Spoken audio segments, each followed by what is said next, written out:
Et bonjour à tous et bienvenue sur la chaîne Dodan Lorcana, j'espère que vous allez bien, moi ça va extrêmement bien et on se retrouve aujourd'hui dans un nouveau décor, j'espère que celui-ci vous plaira. J'ai un petit peu galéré à le faire mais je suis ma foi plutôt content du résultat. On se retrouve aujourd'hui parce que nous sommes tout simplement à environ 10 jours du début des 7 Championships, l'occasion pour nous d'aller gagner ce magnifique Scar et surtout ce magnifique tapis. Il est donc temps de passer en revue la méta, de voir un petit peu les meilleurs decks, les decks qui vous offriront, j'espère en tout cas, le plus de chances d'atteindre vos objectifs, de gagner donc ce Scar ou le tapis. Avant de passer à la vidéo, je vous rappelle que vous pouvez d'ores et déjà liker, commenter et partager la vidéo, voire vous abonner à la chaîne pour ne pas rater les prochaines vidéos. Comme d'habitude, pour celles et ceux qui n'ont pas le temps, les decklists que je présente sont toutes en description de vidéo pour aller plus vite. Vous retrouverez également le lien vers mon Instagram ainsi que le lien vers le Discord Alter Ego.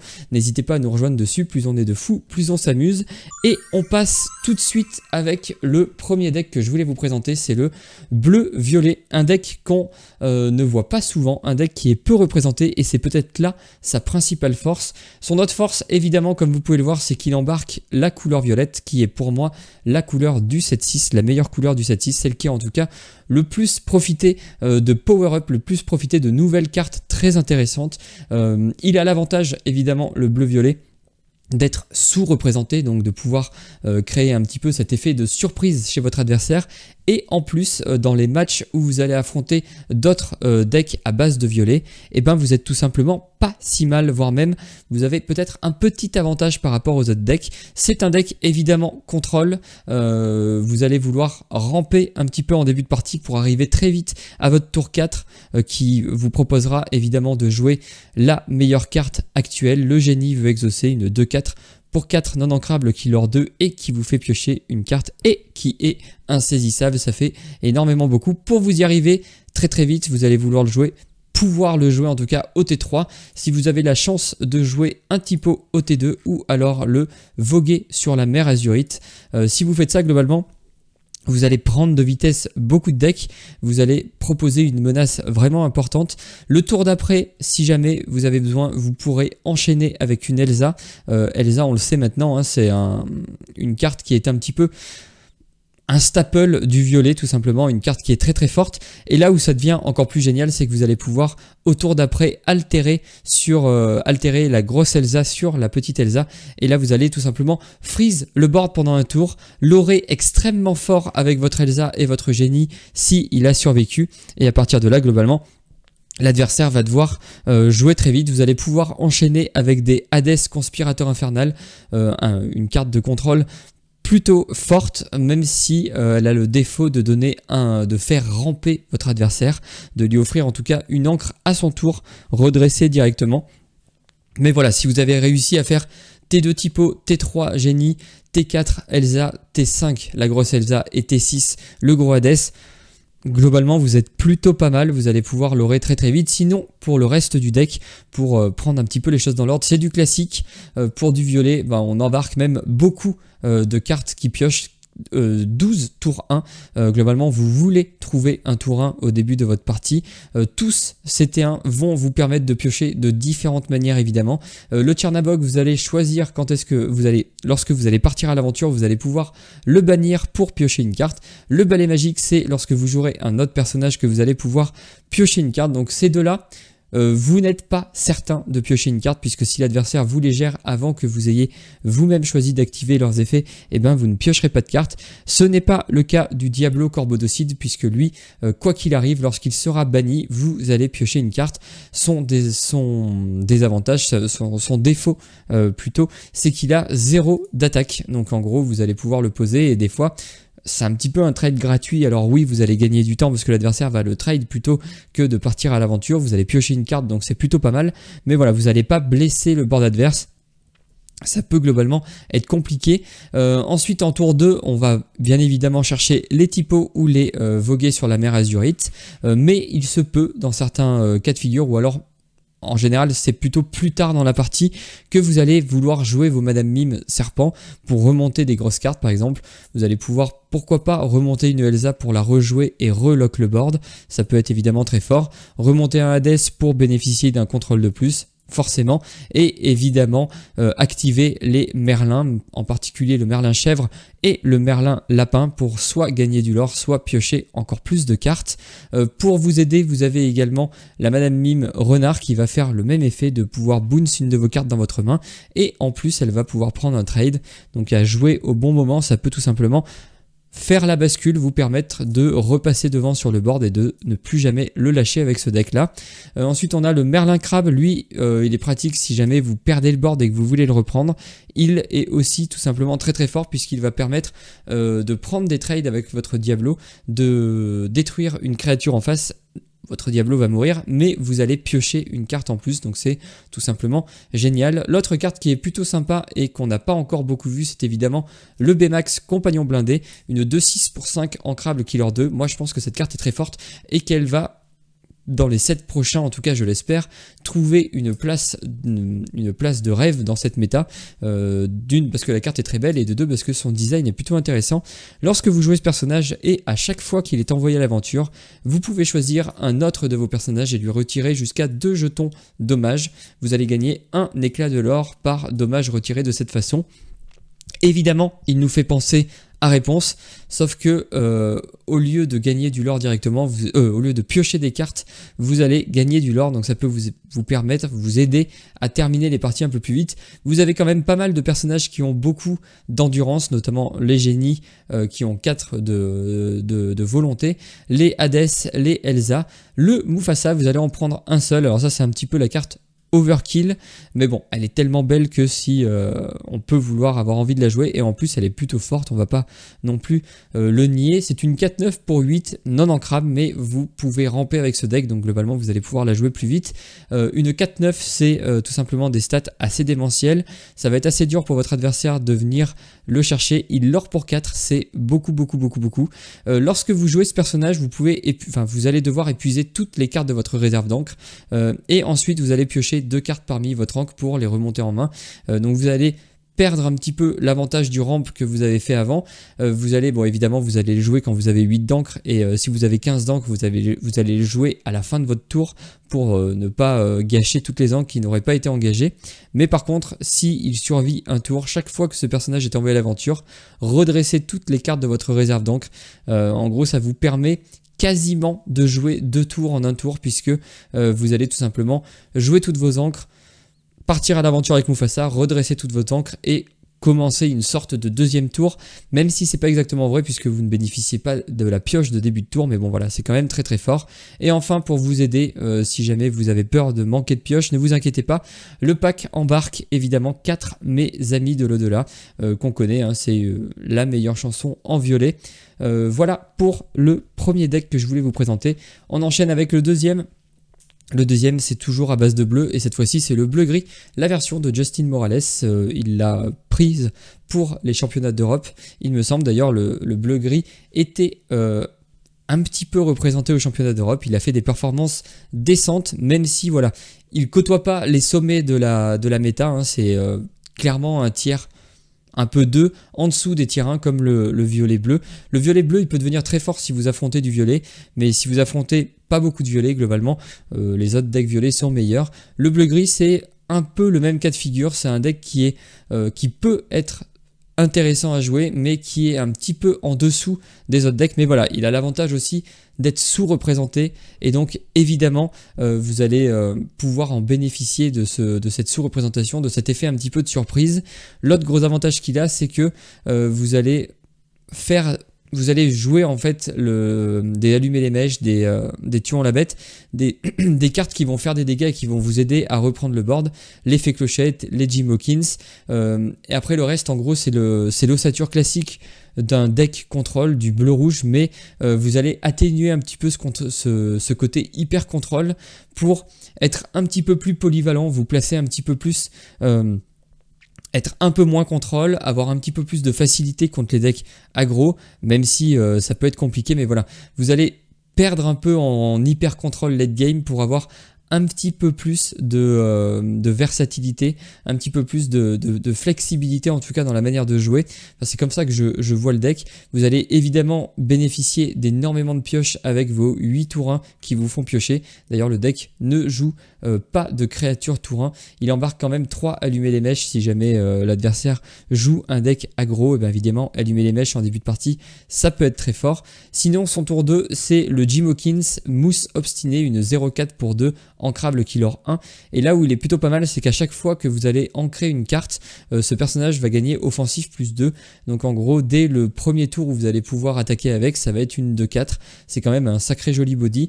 Si jamais vous rampez au tour 3, et bien tout simplement ça va devenir une 4-4. Et là ça devient vraiment intéressant pour aller chercher les decks plus aggro que vous.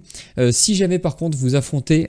Enfin, c'est pas vraiment que ce cas de figure là, mais si vous affrontez un match-up où vous devez aller vite, vous allez préférer jouer les Monsieur Mouche Matelot Empoté, une 3-3 Killer 2 et qui se blesse à la fin de chaque tour. Évidemment, une carte qu'on connaît très très bien. Pour contrer un petit peu les decks à base de chansons, notamment le Steel Song, ou alors bien timé pour battre un bleu-rouge, vous avez évidemment 2 pattes qui vont vous aider à empêcher l'adversaire de jouer des chansons.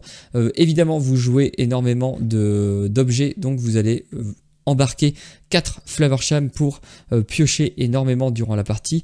La carte un petit peu maîtresse qui vous fera gagner contre les match-up à base de gris, principalement le Steel Song. Une fois que vous arrivez à poser votre Big Ben, ça peut faire très mal à l'adversaire. Globalement, tous vos personnages vont avoir résistance 1 et il n'aura globalement pas moyen d'aller chercher votre Big Ben.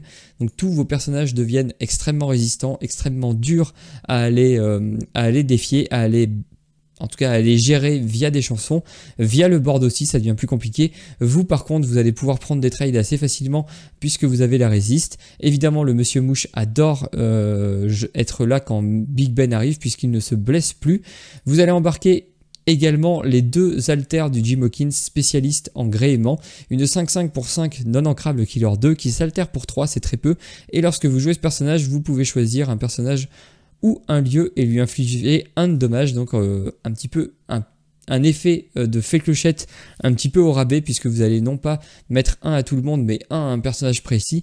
Et l'autre chose qui est intéressante, c'est que si vous avez joué votre Jim Hawkins au T2 et qu'au T3 vous ancrez votre encre du T3 pour pouvoir altérer votre Jim, et ben le Jim va garder le offensif plus 2 du petit Jim. Donc en gros vous allez poser une 7-5 qui va faire un dégât gratuit, donc c'est plutôt intéressant. Ça peut évidemment vous aider à aller chercher les lieux adverses.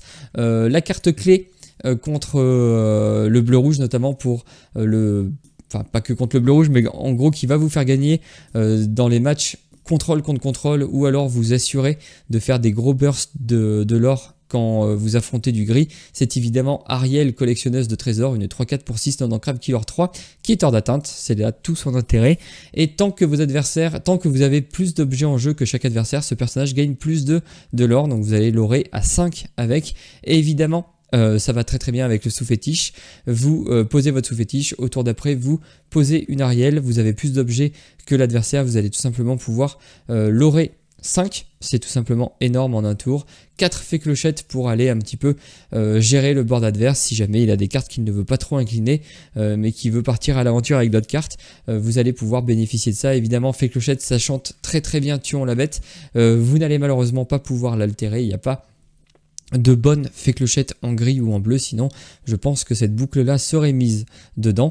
Ça vous permet quand même de chanter des tuons la bête. Globalement tous vos tours 5 vont pouvoir chanter vos grosses chansons, à savoir tuons la bête, ce rêve bleu pour se refaire une main et repartir de plus belle à l'assaut de l'adversaire, de libérer délivrer si jamais vous avez besoin de contrôler certaines créatures et de ne pas perdre trop l'avantage au board, de ne pas faire des trades qui ne vous arrangent pas. Évidemment libérer délivrer c'est très fort. 4 Tamatoa pour aller constamment rechercher vos objets, les redétruire avec Flavor Sham et vous assurer une espèce de boucle infernale qui va vous faire piocher énormément de cartes à chaque tour. Évidemment Tamatoa c'est un excellent finisher, on le connaît au travers du bleu-rouge. Allumer les mèches on l'a déjà vu. Et enfin vos objets, 4 plumes en forme d'arête puisque vous jouez ce rêve bleu, donc vous videz la main, c'est beaucoup moins problématique que dans d'autres decks. Vous l'avez certainement remarqué, moins d'outils de rampe. Votre seul outil de rampe, c'est la plume en forme d'arête, ce qui fait que dans certains match-ups, ça va être une des cartes clés à aller chercher au mulligan. Dans d'autres, vous allez plutôt vouloir tenir le début et après dérouler petit à petit en fin de partie. Donc ce sera évidemment à vous de voir. Dans un match-up où vous allez affronter des decks plutôt contrôle, notamment le bleu-rouge, j'imagine que la plume en forme d'arête, on veut la jouer T3, on veut se vider la main très vite et faire un rêve bleu pour bazarder toutes les bonnes cartes que votre adversaire aurait pu vouloir garder en main, vous prendre l'avantage en ayant rampé très vite et ensuite essayer de gagner évidemment rapidement avec vos Ariel. Par contre, contre les decks plutôt aggro, je pense pas que la plume en forme d'arête soit forcément la carte que vous voulez jouer au T3, d'autant plus que votre T1, vous aurez forcément perdu énormément de temps, puisque vous aurez perdu le board en tout cas dès le début, puisque vous n'allez pas pouvoir jouer de créatures au T1, vous allez forcément, en tout cas si vous arrivez à les piocher, vous jouez une carte qui vous fait piocher, donc voilà, attention à ça, contre des match-up aggro, en fait il a vraiment deux manières de jouer qui sont un petit peu diamétralement opposées, même si elles se rejoignent un peu en fin de partie ou une fois que vous avez réussi à ramper. Mais voilà, c'est le deuxième deck que je voulais vous présenter. Il a cet avantage d'avoir un effet de surprise sur votre adversaire. Si vous adorez ces couleurs-là, et bien évidemment foncez. Sinon, il y a peut-être mieux à faire dans cette méta-là. Notamment, pourquoi pas jouer un... Bon, notamment, c'est pas vraiment le bon terme, mais l'autre deck que je vais vous présenter, c'était le vert gris. Je trouve que le vert gris peine un petit peu dans cette méta aussi. Alors évidemment, il a gagné énormément de tournois par le passé, donc ça reste des couleurs un petit peu iconiques de l'Orcana, surtout ce mode de jeu là, ce mode de jeu discard hein, qui a fait râler plus d'un joueur depuis le 7-3 avec l'infâme Bucky. Il existe toujours, évidemment, il est un petit peu modifié au fil du temps. Évidemment, Diablo, toujours une carte maîtresse dans ce match-up là, dans ce deck là. En gros, vous allez vouloir protéger votre Diablo, poser votre Diablo et le protéger pour accumuler tout le temps des ressources, puisque je vous le rappelle, tant que cette carte est épuisée, chaque fois qu'un adversaire pioche une carte durant son tour, vous piochez une carte. Il est insaisissable, donc évidemment ça aide énormément pour qu'il ne se fasse pas défier immédiatement dès qu'il est posé. Pour le jouer le plus tôt possible, on embarque évidemment le Diablo Espion Maléfique qui au passage vous permet de voir la main de votre adversaire, donc ça peut vous donner de l'information si vous pouvez jouer votre Diablo tranquillement ou si voilà, ça va être un peu plus compliqué.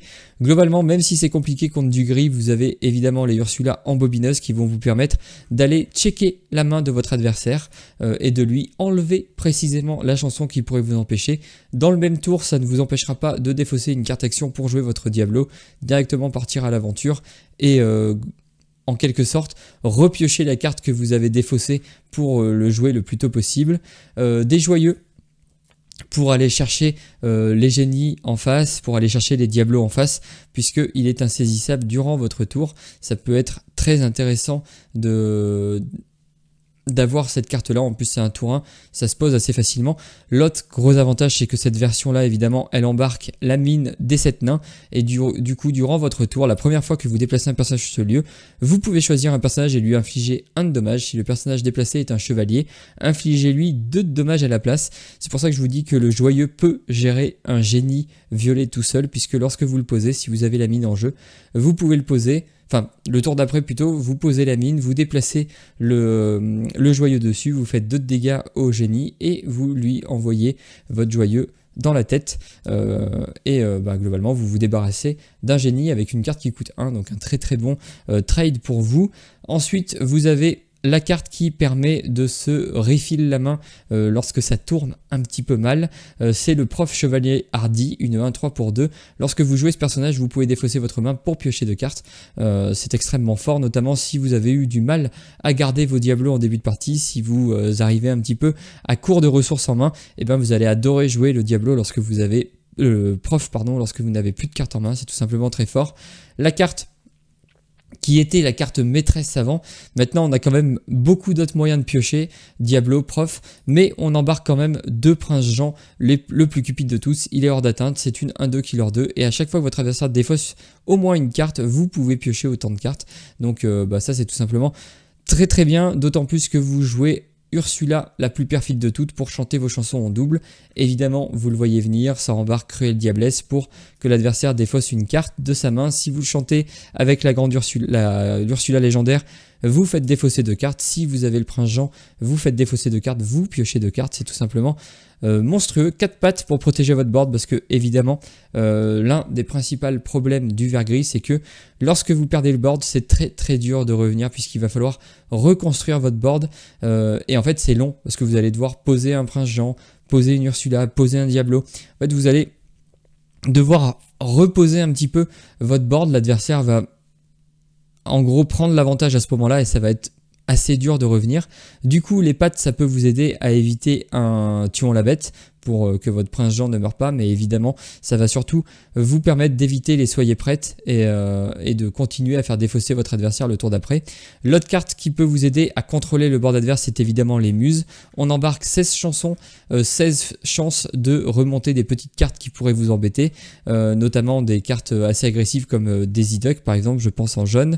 Vous avez Lucifer évidemment pour parachever votre travail de défausse, votre tentative de vider la main de votre adversaire, puisque lorsque vous jouez ce personnage, chaque adversaire choisi et défausse soit 2 cartes, soit une carte action. Dans tous les cas, l'adversaire va défausser au moins une carte. Pour vous aider à piocher un petit peu, vous pouvez embarquer la bête en 2 exemplaires. On l'avait plus trop revue. Elle revient un petit peu dans les decklists. Moi, j'ai toujours trouvé que cette carte était magnifique et aussi très forte puisque c'est quand même une sacrée menace. Elle va l'aurer 2, elle est 3-5 donc c'est assez dur à gérer. Si vous la gérez pas, l'adversaire va tout simplement piocher 2 cartes au début de son tour. On ne veut pas qu'il puisse faire ça, et si jamais vous la blessez juste pour l'empêcher de piocher, et ben ça va être une carte qui va être menaçante puisque ça va être une 7-5, enfin une 7 quelque chose puisque vous l'aurez blessé, et donc ça peut poser énormément de problèmes. Ça peut aller chercher des lieux, ça peut faire plein de choses, ça peut partir à l'aventure, ça peut prendre des trades, bref, une excellente carte. Pour vous aider évidemment à faire défausser l'adversaire, vous allez aimer jouer les hypnotisés. Chaque adversaire défausse une carte, vous piochez une carte. Si vous avez prince Jean, vous piochez 2 cartes, donc c'est très fort. Si vous avez prince Jean et Diablo, non rien du tout, pardon, ça ne marche pas avec Diablo. Pour vous aider en début de partie, notamment avec la Ursula, si vous arrivez à la faire survivre, vous avez perdu dans l'hiver, vous allez infliger 2 de dégâts et piocher une carte. Plus ardent que le feu des volcans, évidemment ça va avec ce que j'ai dit tout à l'heure, il faut que vous ayez le board, sinon c'est moins fort. Ne parlons pas de Bruno, pareil c'est très utile pour renvoyer un personnage. Si vous avez réussi globalement à faire défausser votre adversaire, vous allez pouvoir lui remonter sa carte dans la main, lui faire défausser illico presto. C'est une gestion si le plan de jeu discard a fonctionné évidemment. Et enfin la crique cachée. Alors la crique cachée c'est... On n'en met plus 4, on n'en met plus que 2. Enfin dans cette version là en tout cas il n'y en a que 2, tout simplement parce que vous avez plein de manières d'arriver à faire défausser la main adverse. Il y a, vous allez avoir en tout cas plus l'occasion de protéger vos diablos, de protéger vos cartes qui vous intéressent. Donc en gros la crique, elle était principalement là pour ça puisqu'elle donne plus 1 de vie, plus 1 d'attaque à vos personnages. C'est évidemment ce qui vous permettait d'avoir un Diablo 3-3, d'avoir un prince Jean 2-3, et en fait en mettant le Diablo 3-3 vous évitiez les perdus dans l'hiver qui le tuaient illico presto et qui vous empêchaient d'en profiter. Le prince Jean à 3 de volonté, ça vous permet de survivre à des tuons la bête. C'est tout simplement très fort si vous arrivez à le mettre en place. Cette decklist là n'en embarque que 2, je pense que c'est suffisant en effet pour vous permettre de gagner. C'est un deck qui demandera quand même un petit peu d'expérience, une bonne connaissance des match-ups pour savoir les moments clés pour faire discard l'adversaire, les moments où vous allez plutôt vouloir... Enfin, vous allez globalement toujours vouloir faire discard l'adversaire, mais il y a des moments dans la partie où ça va être plus important de vider la main de votre adversaire qu'à d'autres. Donc en fait, il va falloir avoir un petit peu d'expérience sur le deck. Mais voilà, c'est un deck très intéressant qui pour moi fait partie des tiers 2. Les 3 decks que je viens de vous présenter sont pour moi tiers 2. Mais on passe immédiatement au tiers 1 du format avec celui qu'on ne présente plus, le bleu-rouge. La version de Q qui lui a permis de se qualifier pour les championnats du monde de l'Orcana. Encore bravo à lui. Dans cette decklist là, elle est assez classique. C'est une decklist plutôt classique. Il y a quand même 3 Maui demi-requins. Honnêtement, c'est peut-être la carte qui pourrait le plus sauter si jamais vous n'avez pas 3 exemplaires de Maui requin. C'est globalement pas très grave, vous allez pouvoir les enlever. Je pense que c'est les premières cartes qui pourraient changer si jamais la decklist telle qu'elle ne vous plaît pas. Sinon, pour la présenter de manière assez classique, même si, bon, on la connaît hein, maintenant. Typo tour 2 avec Azuritsi tour 2 pour ramper de manière très vite. Bleu lumière OT4 pour ramper, c'est parfait si vous avez joué Grand-Mère Thala. OT4, vous allez pouvoir rentabiliser Grand-Mère Thala de manière assez folle. Beaucoup de pioches, vous allez embarquer beaucoup d'objets, évidemment des glaces à l'eau, évidemment des blocs de glace pour faire fonctionner votre petite Sissou et votre grande Sissou. Puisque je vous le rappelle, la petite Sissou permet de bannir les personnages qui ont un d'attaque ou moins. La grande Sissou, enfin un seul un personnage, vous allez le choisir. Et la grande Sissou, elle fait moins la fine bouche, puisqu'elle va tout simplement bannir tous les personnages qui ont 2 d'attaque ou moins. Évidemment, si vous avez 4 blocs de glace, vous allez pouvoir réduire beaucoup d'autres personnages jusqu'à ce seuil de 2 et donc les bannir. Une sphère de vitalité, alors la sphère de vitalité, souvent, elle est très intéressante avec le Maui demi-requin pour profiter immédiatement de l'effet de Maui requin, puisque au cas où vous ne connaissez pas la carte, il est insaisissable, c'est une 7-5 et à chaque fois que ce personnage en défie un autre, vous pouvez renvoyer une carte action de votre défausse dans votre main. Donc en gros vous le posez, vous défiez, vous récupérez une carte action, vous pouvez la jouer si vous avez rampé suffisamment, ou tout du moins vous pourrez la jouer au tour d'après. Et à chaque fois que vous jouez une carte action, vous allez gagner un éclat de l'or. Ça peut vous permettre de faire des petits points supplémentaires et d'arriver un peu plus vite au 20 de l'or, même si voilà, vous êtes le deck le plus contrôle de la méta, donc vous n'êtes pas forcément hyper pressé de ce point de vue là. Flaversham on en a vu, seulement 2 Maui. Alors peut-être rééquilibrer un peu, mettre un peu moins de Maui requin et un peu plus de Maui idole des hommes, parce que ça reste quand même selon moi une très bonne carte. 6-5 pour 5 ancrables charge combattant, on la présente plus, hein, c'est une carte qui va vous permettre de faire le ménage dans les rangs adverses de manière assez facile. 4 Tamatoa, puisque c'est votre principal outil pour clore les games très vite. Vous allez accumuler plein d'objets, poser votre sous-fétiche et l'aurez beaucoup avec le Tamatoa. Maléfique Dragon, pour le côté contrôle évidemment, pour 9 ancrable, une 7-5 qui leur 2 et qui bannit un personnage lorsqu'elle est jouée. Le Tamatoa, c'est pas évidemment votre seule carte pour l'aurer, puisque vous avez un seul sous-fétiche. Vous allez pouvoir globalement le perdre avec des cartes comme Cachez-vous, avec des Cusco. C'est pas très grave puisque vous le voyez, Sissou lore beaucoup, Maléfique lore beaucoup. Vous allez globalement avoir pas mal de cartes qui lore beaucoup. Tamatoa lore beaucoup lui aussi de manière assez naturel, même si voilà, avec le sous-fétiche ça permet de clore les games très vite. Cachez-vous, on l'a vu, Vision de l'avenir, ça va vous permettre de creuser dans votre deck, d'aller regarder les 5 premières cartes de votre pioche, de placer l'une d'elles dans votre main et le reste sous votre bibliothèque dans l'ordre de votre choix. Une carte vraiment forte pour aller chercher la solution au moment où vous en avez le plus besoin. 3 bagarres, tout simplement pour gérer les decks les plus agressifs, pour passer au mieux le début de partie, puisque c'est le moment où vous êtes le plus fragile. Les bleus lumière, on l'a vu, c'est pour ramper. Un seul libéré délivré que vous allez pouvoir remonter avec le Maui requin. Un seul soyez prête, pareil, vous allez pouvoir le remonter avec le Maui requin.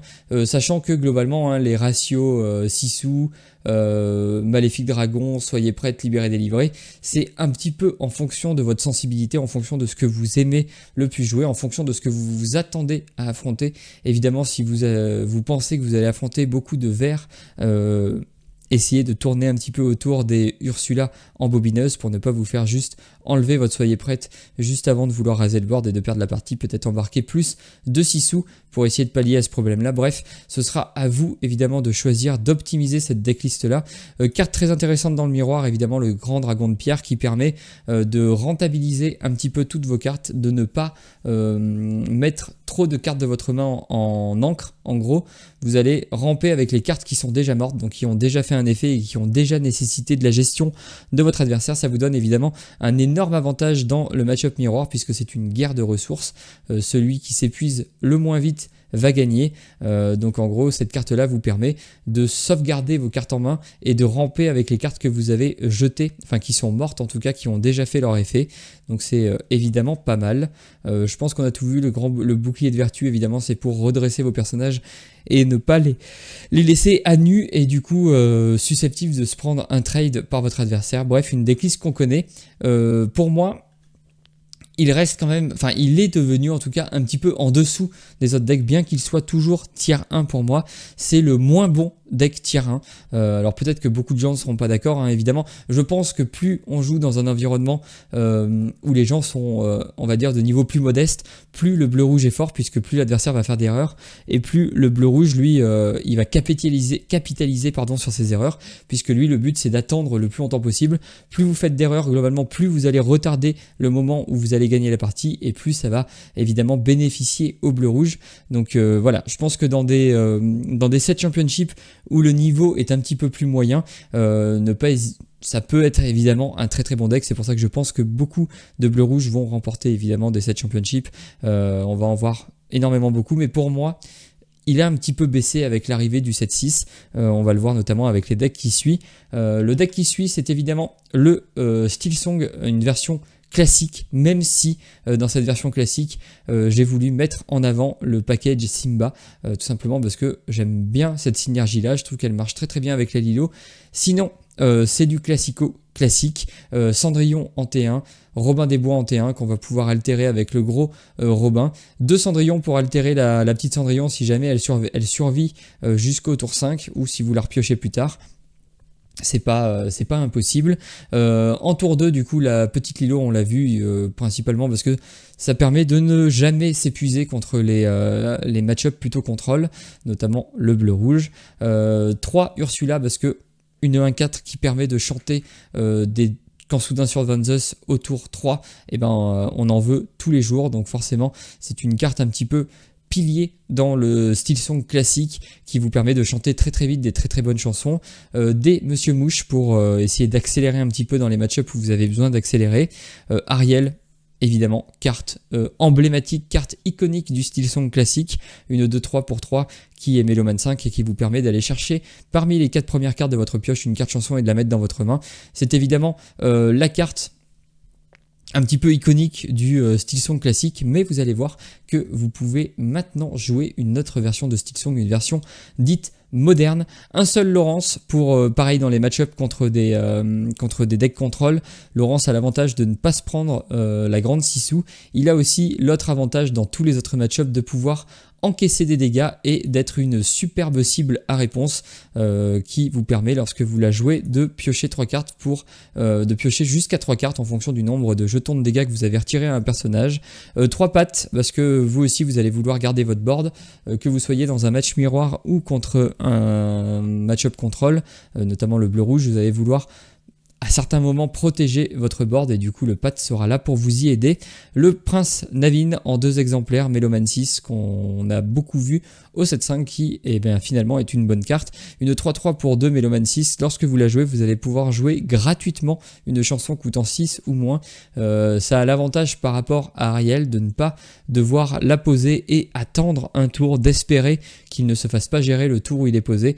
Lui vous le posez, vous faites directement votre chanson et au niveau des chansons vous en avez évidemment 17 pour matcher avec les probas de les trouver avec Ariel. Évidemment Navin ce rêve bleu c'est plutôt pas mal, même si c'est pas forcément tout le temps ce qu'on veut faire, mais voilà, vous allez vouloir chanter vos chansons ce rêve bleu pour tout le temps avoir des cartes en main. Sinon le reste des chansons c'est du classico-classique aussi, 4 perdus dans l'hiver, 4 plus ardents que le feu des volcans. Évidemment, vous allez adorer les chanter avec Cendrillon pour prendre l'avantage dès le début. Un grand génie du mal, si jamais vous avez besoin de gérer une grosse créature, notamment une Cendrillon adverse ou un Tamatoa ou autre chose. Un homme libre peut permettre à vos chanteurs de résister un tour tout en vous faisant piocher.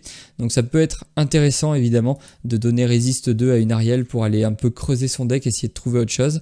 Soudain sur Van Zeus, on a déjà vu et on a fait globalement le tour du deck. Les grands Simba, hein, évidemment, lorsque vous l'altérez à la fin du tour, si ce personnage est épuisé, vous pouvez redresser tous vos autres personnages.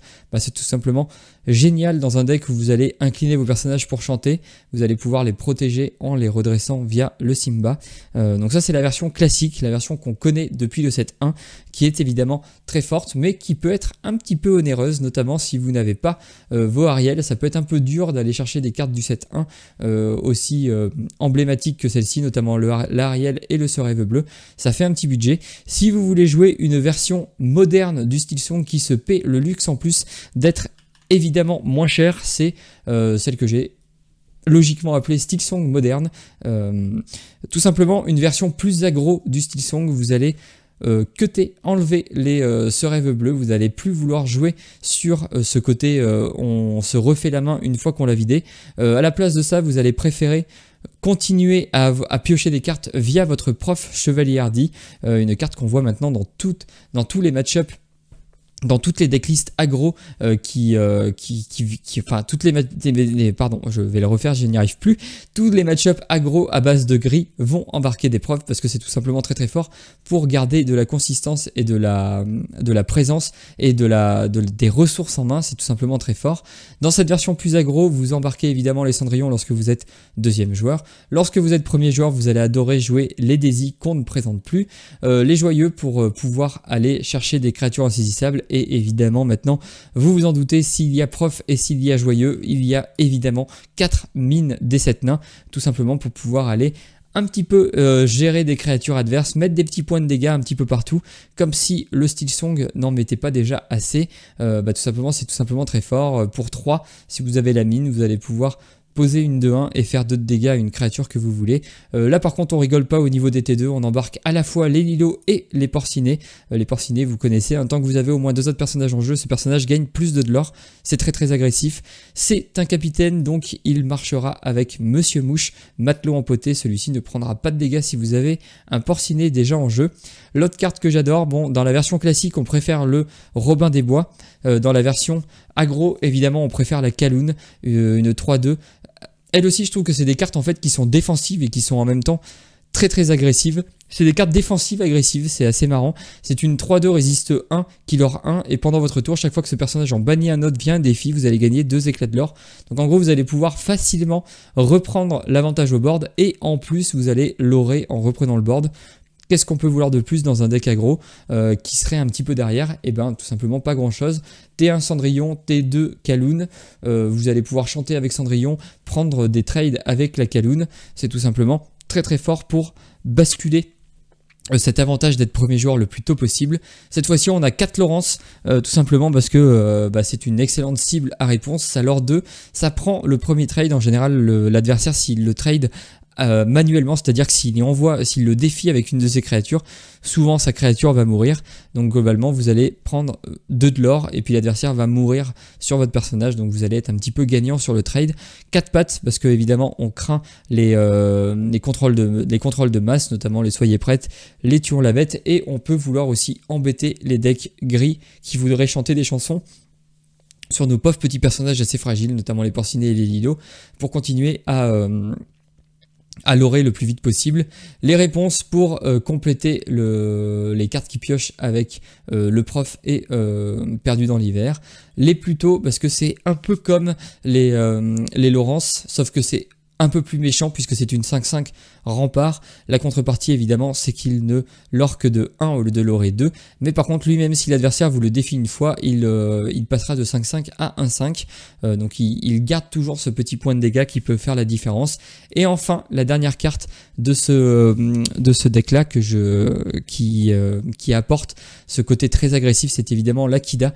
Vous ne la jouerez pas en l'altérant, c'est un petit peu votre finisher, vous allez tout simplement la jouer au T5 pour protéger votre board, en tout cas empêcher l'adversaire de venir prendre des trades sur votre board. Donc c'est très fort, une 3-5 qui va l'aurer de 2 à chaque fois et surtout qui va rendre le board adverse complètement inefficace. La mine des 7 nains on l'a déjà vu. Bref, voilà la decklist Steelsong moderne, en tout cas les nouvelles versions de Steelsong. Moi j'ai tendance presque à préférer celle-ci. Même si les decks aggro j'ai parfois un peu de mal, là je trouve que cette decklist là elle est assez plaisante à jouer, assez... En fait elle change un petit peu du schéma classique de Steelsong. L'autre Steelsong globalement des fois vous avez du mal à trouver vos chansons, ça s'imbrique un petit peu mal et vous n'arrivez pas à faire grand chose. Là vous allez tout le temps réussir à faire une sortie agressive. La seule question c'est est-ce que vous allez réussir à atteindre les 20 points de l'or. Globalement en jouant du jaune ça vous permet d'aller gérer un petit peu le board adverse. Moi c'est ce que je trouve de tout simplement génial dans cette version là. Une decklist je pense qu'il faut surveiller de près, qui va peut-être passer devant, en tout cas moi dans mon classement des meilleurs decks de cette méta là, pour aller gagner votre Scar évidemment. J'embarquerai plutôt le Steelsong dans sa version aggro plutôt que dans sa version classique. D'une, parce que ça change, et de deux, parce que je pense qu'elle est un petit peu plus armée pour faire face à la méta. Et enfin, on atteint le top 3. Les 3 derniers decks que je vais vous présenter ont en commun la couleur violette. Je pense évidemment que le violet est la couleur dominante du 7-6. Je pense qu'on va en voir beaucoup. Je pense que, à raison hein, évidemment, puisque c'est pour moi la couleur qui a le plus monté en puissance lors du 7-6. Et bien tout simplement on va en voir beaucoup. Le moins bon du triptyque de tête, c'est évidemment le rouge-violet contrôle, l'immortel, l'éternel, le deck qu'on voit depuis le 7-2. Tout simplement une stratégie classique, hein. Vous allez avoir des T1 qui piochent, un faux T2. Le T2 Flynn Rider, lui, c'est vraiment le T2 qui va vous permettre d'aller très très vite contre les match-up plus contrôle, notamment les match-up bleu-rouge, évidemment, Flynn, Sisu, qui va gagner des points d'attaque en fonction de la main de votre adversaire. Ça combote très bien avec le Flynn, hein, puisque le Flynn, au début de votre tour, si vous avez un personnage en jeu avec une force supérieure à celle de chaque personnage adverse en jeu, vous allez gagner 3 éclats de l'or. Ça peut aller très très vite. Si vous complétez ça avec des cartes comme le génie veut exaucer au tour d'après, le tour 4, une 2-4 insaisissable qui leur 2, ça accélère encore plus, ça met encore plus de pression aux autres decks en face de vous. Évidemment, hein, si vous enchaînez aussi avec une grande Elsa pour aller gérer un petit peu le génie adverse dans le match miroir, ça va être un petit peu la clé. Dans les matchs miroirs, ça va être cette bataille pour le milieu de partie, et la bataille du génie. En gros, vous allez vouloir tuer le génie adverse et conserver le vote pour partir à l'aventure et prendre le large au niveau du lore. Donc ça va être vraiment la stratégie principale dans les matchs miroirs à base de violet. Il va falloir gagner ce moment-là. Ça peut être compliqué si vous êtes premier joueur globalement. Ça va être assez facile. Vous allez faire T4 génie, T5 une Elsa. Globalement, c'est quasiment imparable. Après, vous allez pouvoir tourner un petit peu autour. Il y a des manières, bien sûr, de s'en sortir quand on n'est pas premier joueur. Mais voilà, retenez ça si jamais vous voulez embarquer du violet et que vous affrontez beaucoup de violet. Il va falloir gagner la guerre du génie au tour 4-5, essayer de gagner ce moment-là. Sinon après, pour finir les parties du classique, les merlins chèvres, les merlins lapins pour piocher, la belle mystique accomplie qui fait son grand retour, hein, puisque vous allez pouvoir déjà gagner aussi la guerre du génie avec, puisque vous allez prendre un trade avec votre génie, poser la belle et prendre les 2 dégâts du génie pour les mettre sur le génie adverse. Ça fait 4, vous tuez le génie adverse, vous avez un génie qui est tout beau, tout neuf, qui n'a pas pris de dégâts, donc c'est évidemment très fort. Maui, puisque vous êtes la version la plus contrôle des decks qui embarquent du violet, bon, hormis le bleu-violet, hein, mais le bleu-violet, on l'a vu, il est un petit peu en dessous quand même. Dans le triptyque de tête, en tout cas, c'est la version la plus contrôle. Je l'ai mise en dernière position tout simplement parce qu'elle est version contrôle et que si vous rencontrez du bleu-rouge, ça va être plus compliqué. Moins vous êtes aggro, plus ça va être compliqué contre les decks contrôle. Donc évidemment pour moi elle est un petit peu en dessous des 2 autres. Et elle est aussi en dessous des 2 autres, non pas uniquement parce que vous allez perdre les match-up plus aggro, mais aussi parce que quand vous allez rencontrer d'autres decks violets, pour moi c'est la decklist qui a un petit peu le plus de désavantages. Bon évidemment là je vous présente la decklist du champion d'Europe, donc elle est quand même très très forte, très très solide, hein. Même si pour moi la finale, le vert violet, son adversaire en tout cas, a à mon avis misplay à quelques moments. Bon après, voilà, il était en finale des championnats d'Europe. Qui suis-je pour juger, évidemment. Vous allez embarquer 2 Madame de Tremaine, 2 Madame Médusa, tout simplement pour aller gérer un petit peu le board adverse. Une seule Sisu si jamais vous êtes dans des match-up aggro ou que l'adversaire a pris un petit peu trop ses aises sur le board, vous allez pouvoir lui rappeler que il n'est pas à l'abri de se faire tout détruire en un seul tour. 4 bagarres évidemment, 3 soyez prêtes pour aller avec la Sisu, et 4 mes amis de l'au-delà pour s'assurer beaucoup de pioches. Globalement vous avez 4 génies, 3 lapins et 4 mes amis de l'au-delà. Vous allez toujours avoir une main complète. Ça peut être très fort, les bagarres ça va vous permettre en début de partie de vous occuper des cartes qui vous embêtent. Voilà pour le rouge-violet que vous connaissez évidemment maintenant depuis le temps. En deuxième position on a le deck de Swandai, hein. Il a réussi lui aussi à se qualifier pour les championnats du monde et encore bravo à lui avec une decklist tout simplement délicieuse. Je vous l'ai déjà présenté lors de la vidéo sur le récap du championnat d'Europe à Paris. On va vous la représenter parce que je pense que vous allez potentiellement en rencontrer beaucoup en championnat de 7. Alors évidemment, pas forcément exactement cette version-là avec le Hades, Dieu des Enfers, même si cette carte est quand même très très sexy quand on la regarde. Pour 6 non ancrables, une 3-4 qui leur 3. Durant le tour de vos adversaires, chaque fois que l'un de vos personnages est banni, vous gagnez 2 éclats de l'or.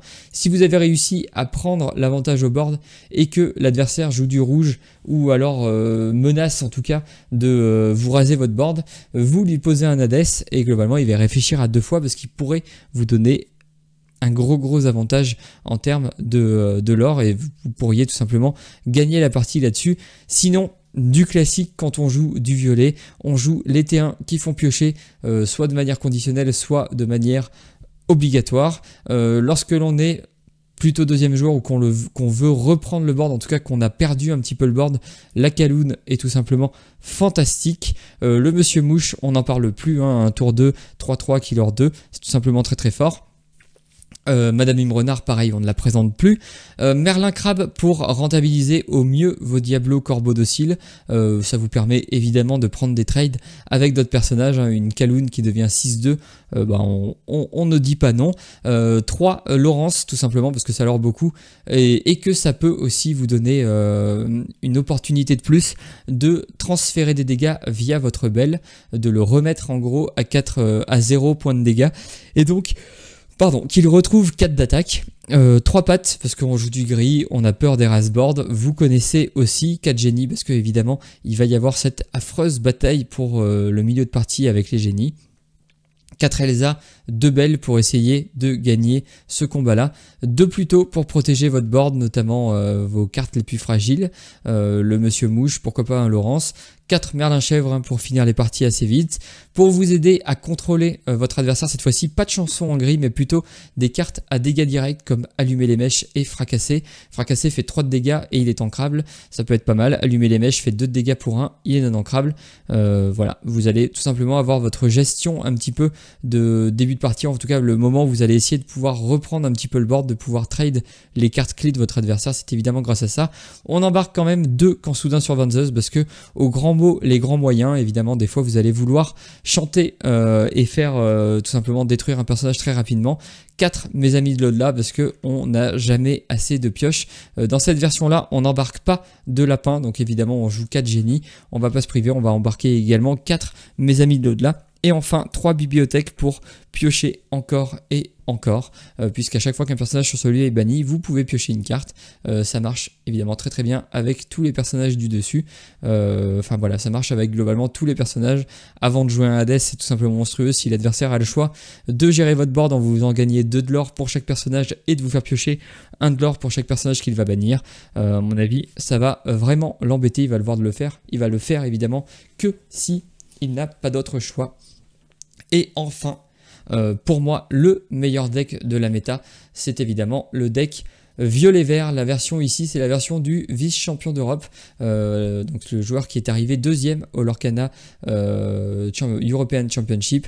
Une version délicieuse, une version parfaite, enfin parfaite. En tout cas, je pense qu'elle est en ce moment la version la plus forte dans la méta. On joue du violet, donc forcément, vous n'êtes pas étonné, on retrouve les 3 T1 magiques qui vont vous permettre de piocher. Léontin ensorcelé pour aller très vite et embêter votre adversaire si jamais il doit le trade manuellement, l'obliger à défausser une carte de sa main, ça peut être très embêtant. Des Madame Mime Serpent pour pouvoir remonter certaines cartes clés, notamment les Merlin Chèvre. Ou d'autres cartes, par exemple, protéger un T1, vous partez à l'aventure avec vos ondins, vous posez Madame Mime, vous reposez les ondins redressés. Peut vous permettre de faire beaucoup de l'or assez rapidement, donc évidemment on ne se prive pas.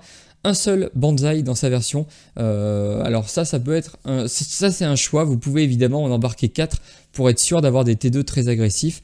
Par contre, ce qui est sûr, c'est que vous allez vouloir embarquer des Gogo Tomago, une 2-2 pour 2 ancrables killer 1 qui est insaisissable, mais surtout, si vous la jouez pour 4, vous allez pouvoir gagner plus de l'or puisque vous allez gagner autant d'éclats de l'or que il y a de jetons dommages sur un personnage adverse. Ça peut, globalement, à elle seule, ça peut gagner des games, ça peut vous faire gagner 2, 3, 4 points de l'or en plus de manière un petit peu surprise, même si on s'y attend maintenant, mais globalement c'est très embêtant. Évidemment, on joue du violet, donc vous allez avoir forcément la bataille du milieu de partie avec les génies et les Elsa.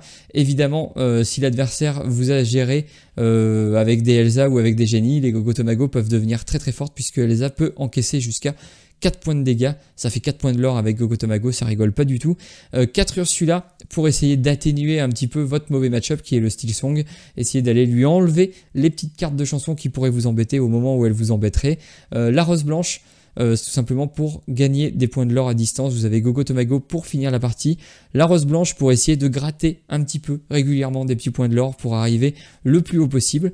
4 Madame Mime Renard, c'est un petit peu pareil que Madame Mime Serpent. Ça va vous permettre de remonter certaines cartes pour pouvoir les rejouer plus tard.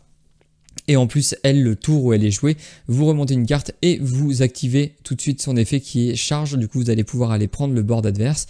Vous embarquez 4 Diablos, donc évidemment, on a 4 Merlin Crabe pour rentabiliser les Diablos, mais évidemment, pour rentabiliser plein d'autres cartes et pouvoir aller prendre des trades assez faciles. Un Peter Pan, Trouveur d'ombre, pardon, j'arrivais pas à lire, il était un peu petit. Si je le mets en plus gros, c'est plus simple. Tout simplement, ce qu'il a charge et qu'il est insaisissable, ça peut vous aider à aller chercher le génie en face. Mais là où il est très intéressant, c'est que vos autres personnages avec insaisissable gagnent charge et donc votre propre génie gagne charge. Donc en gros, si vous êtes un petit peu en retard, si votre adversaire part à l'aventure avec un génie, si vous avez déjà votre Peter Pan, vous pouvez jouer votre génie, partir défier le génie adverse et là ça fait du bien, ça peut vous permettre de reprendre cette bataille autour du milieu de partie. 4 kits pour essayer de pareil, de reprendre un petit peu l'avantage sur le board, puisque le deck violet-vert, globalement, il a toujours la même stratégie depuis qu'il existe. Il veut avoir des cartes sur le board pour pouvoir activer ses effets de boons, pour pouvoir partir à l'aventure. En gros, si vous arrivez à toujours avoir un petit nombre de cartes sur le board, vous allez être toujours en très bonne position pour faire plein de choses. Par contre, si vous n'avez plus de cartes sur le board, c'est là où le deck peine, puisqu'il va falloir qu'il reconstruise en posant des cartes et en espérant que celles-ci ne se fassent pas gérer. 4 Merlin Chèvre, 4 génies évidemment. Cette fois-ci, on a 3 Merlin Lapin. On ne prend pas mes amis de l'au-delà, donc on joue forcément avec les lapins. Les lapins, ils ont l'avantage de faire piocher à la fois quand ils arrivent et quand ils remontent en jeu.